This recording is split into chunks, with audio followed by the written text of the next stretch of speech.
Hello guys, welcome back to our channel Shriya reaction. আমি শান্তনু। সত্যি আজকে পুরো বাংলাদেশবাসীর কাছে একটা নিষ্ঠুর দিন বা কষ্টের দিন, কারণ আমাদের শহীদ ওসমান হাদি ভাইকে চিরবিদায় জানাতে হবে, শেষ বিদায় জানাতে হবে। তো এমতো অবস্থায় আমি স্ক্রোল করতে করতে জাস্ট একটা ভিডিও চলে আসলো, যে ভিডিওটার টাইটেল দেখে মানে আমি নিজেকে আটকাতে পারলাম না। সত্যি কথা সেটা হচ্ছে, বলছে মাকে শেষবার যা বলেছিলেন হাদি, পূরণ হচ্ছে তার জীবনের শেষ ইচ্ছাগুলো। তো আমি মানে ভাবতে পারছি না যে ওনার মায়ের এই এই মুহূর্তে কি অনুভব করছেন, বা ওনার মানসিক বা মনের অবস্থা কি। তো সত্যি আমি ভাবতে পারছি না সেই মাটার, যে মাটা এই বীর সন্তান, বীর বাঙালি সন্তান জন্ম দিয়েছেন, তিনি কিভাবে এই পুরো ব্যাপারটা মোকাবিলা করছেন। সত্যি আমার জানা নেই। তিনি, চলো দেখি একসাথে এই ভিডিওর মাধ্যমে কি বলতে চেয়েছে। স্টার্ট।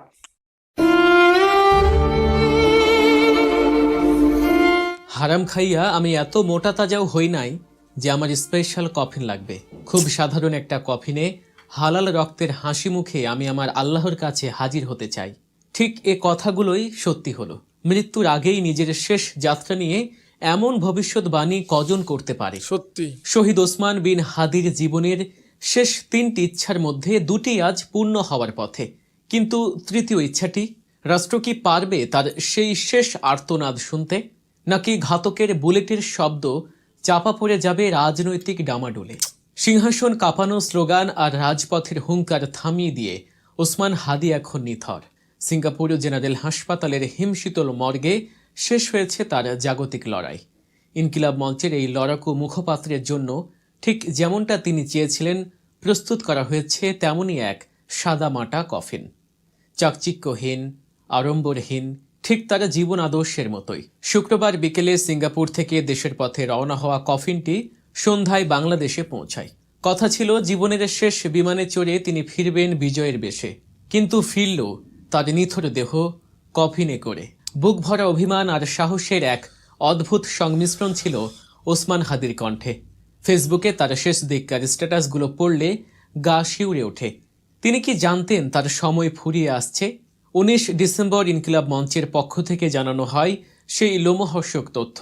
হাদি বলে গিয়েছিলেন, হারাম খেয়ে তিনি শরীর ভারী করেননি, তাই তার লাশের জন্য কোনো রাজকীয় কফিনের প্রয়োজন নেই। হালাল রক্ত আর হাসি মুখ, এই দুটো পুঁজি নিয়েই তিনি আল্লাহর সামনে দাঁড়াতে চেয়েছিলেন। আজ তার সহযোদ্ধারা চোখের জলে সেই ইচ্ছাটা পূরণ করছেন।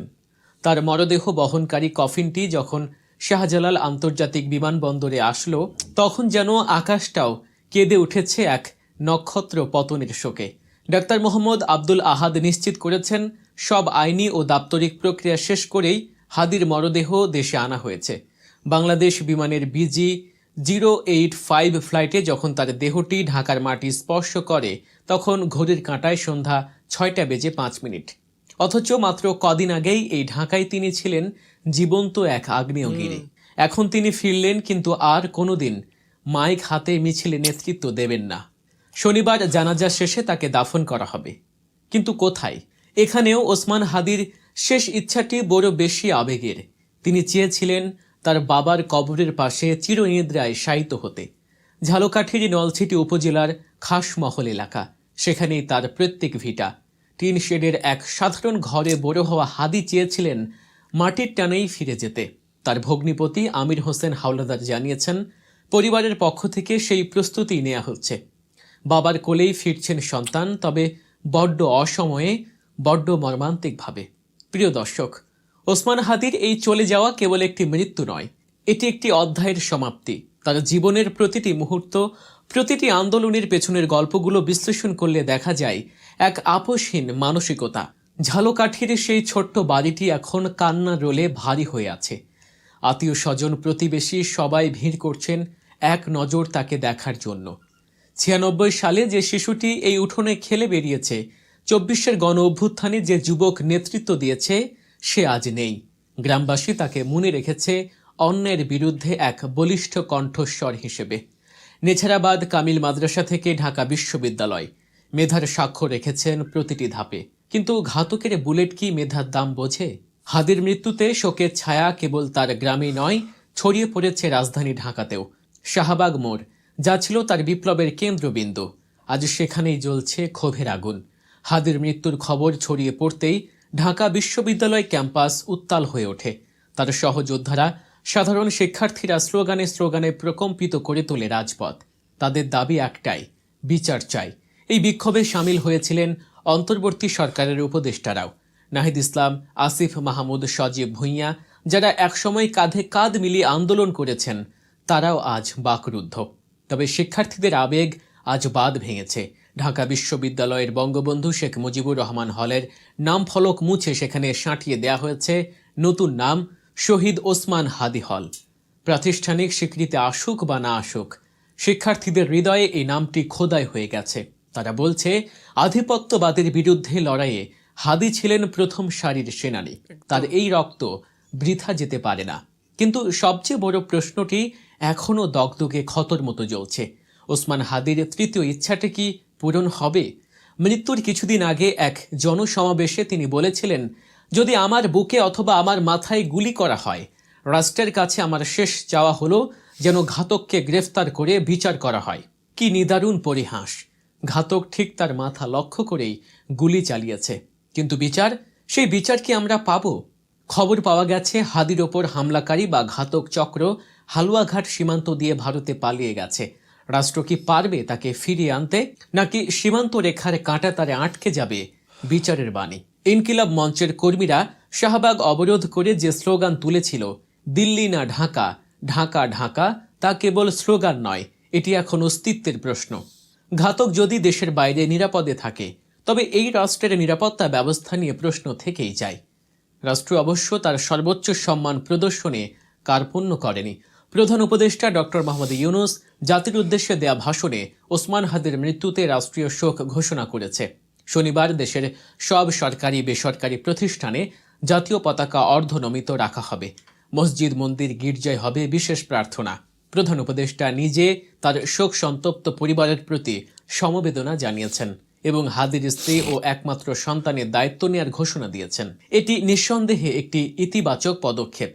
কিন্তু একটি পরিবারের প্রধানকে হারিয়ে যে শূন্যতা তৈরি হলো, তা কি কোনো রাষ্ট্রীয় ঘোষণায় পূরণ হওয়া সম্ভব? 12 ডিসেম্বর বিজয়নগর এলাকায় নির্বাচনী প্রচারণায় গিয়েছিলেন হাদি। চলন্ত মোটরসাইকেল থেকে তাকে লক্ষ্য করে গুলি ছোড়া হয়। বুলেটটি বিদ্ধ হয় তার মাথায়। ঢাকা মেডিকেল থেকে এভারকেয়ার, সেখান থেকে এয়ার অ্যাম্বুলেন্সে সিঙ্গাপুর। বাঁচার জন্য প্রাণপণ লড়েছেন তিনি, কিন্তু শেষ রক্ষা হলো না। এক সপ্তাহ মৃত্যুর সাথে পাঞ্জা লড়ে অবশেষে হার মানলেন এই যোদ্ধা। তার এই মৃত্যু আমাদের আঙুল দিয়ে দেখিয়ে দিয়ে গেল সমাজ ও রাজনীতির রন্ধ্রে রন্ধ্রে কতটা পচন ধরেছে। ঠিক। আজ যখন তার মরদেহ দাফন করা হবে, তখন হয়তো অনেক বড় বড় বুলি আওড়ানো হবে, কিন্তু তার সেই অমোঘ বাণী, রাষ্ট্রকে আমার জন্য ন্যূনতম নিরাপত্তা দেওয়ার দরকার নেই, এই অভিমানী কথাটি আমাদের বিবেককে কি দংশন করবে না? তিনি জানতেন, সত্য কথা বললে নিরাপত্তা থাকে না। তিনি জানতেন, আপোষ না করলে জীবন বিপন্ন হতে পারে। তবুও তিনি থামেননি। ওসমান হাদি চলে গেছেন, কিন্তু রেখে গেছেন এক জ্বলন্ত মশাল। তার সাদামাটা কফিন আমাদের শিক্ষা দেয় সততার। তার বাবার পাশের কবর আমাদের শিক্ষা দেয় শেকড়ের টান। আর তার বিচার চাওয়ার আকুতি আমাদের মনে করিয়ে দেয় নাগরিক হিসেবে আমাদের অধিকারের কথা। আজ জাতি হিসেবে আমাদের ভাবার সময় এসেছে। আমরা কি কেবল শোক পালন করেই দায়িত্ব শেষ করব, নাকি সেই পলাতক ঘাতককে ফিরিয়ে এনে দৃষ্টান্তমূলক শাস্তির ব্যবস্থা করব? হাদির বোন মাসুমা সুলতানা যখন ভাইয়ের স্মৃতিচারণ করতে গিয়ে কান্নায় ভেঙে পড়েন, তখন সেই কান্না কেবল একটি পরিবারের নয়, পুরো বাংলাদেশের কান্না হয়ে বাজে। তার ভগ্নিপতি যখন বলেন হাদির কাব্যগ্রন্থগুলো যেন পাঠ্যপুস্তকে অন্তর্ভুক্ত করা হয়, তখন বোঝা যায় হাদি কেবল রাজনীতিবিদ ছিলেন না, ছিলেন একজন চিন্তাবিদও।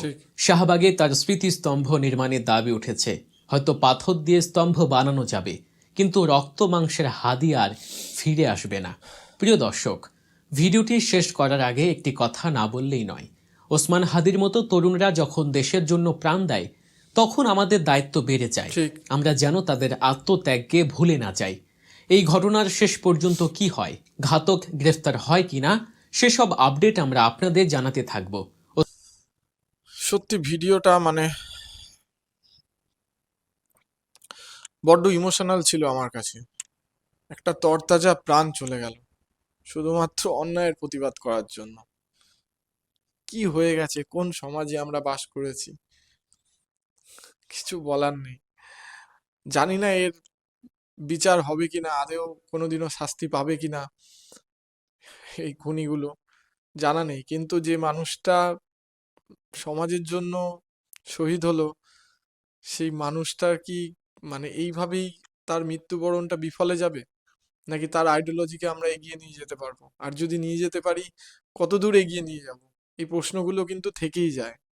আমি জানি না কতদূর কি হবে, বা কতদূর মানুষ এগিয়ে নিয়ে যাবে এটাকে, আমার সত্যিই জানা নেই। তবে শুধু এটুকু জানি যে আজকে যদি ওসমান হাদি ভাই মৃত্যুবরণ করে থাকে, যদি উনি শহীদ হয়ে থাকেন, শুধুমাত্র কিন্তু আমাদের মানে বাঙালির ভালো একটা সমাজ গড়ার জন্য আমাদের একটা চিন্তাধারাকে এগিয়ে নিয়ে যেতে হবে, যেটা ওনার চিন্তাধারা, যেটা ওনার আইডিওলজি, সেটাকে কিন্তু আমাদের এগিয়ে নিয়ে যেতে হবে। তো সত্যি আমি বেশি কিছু বলতে পারছি না এই ভিডিওটা দেখার পর। মানে আমার বলার শব্দ নেই, স্পিচলেস হয়ে গেছি আমি। তো তোমরা অবশ্যই কমেন্ট বক্সে জানিও তোমাদের কেমন অনুভব হচ্ছে এই মুহূর্তে এই ভিডিওটা দেখার পর। তো আমি জানি না আমি এরপরে কি করব, মানে আমার কিছু জাস্ট ভালো লাগছে না।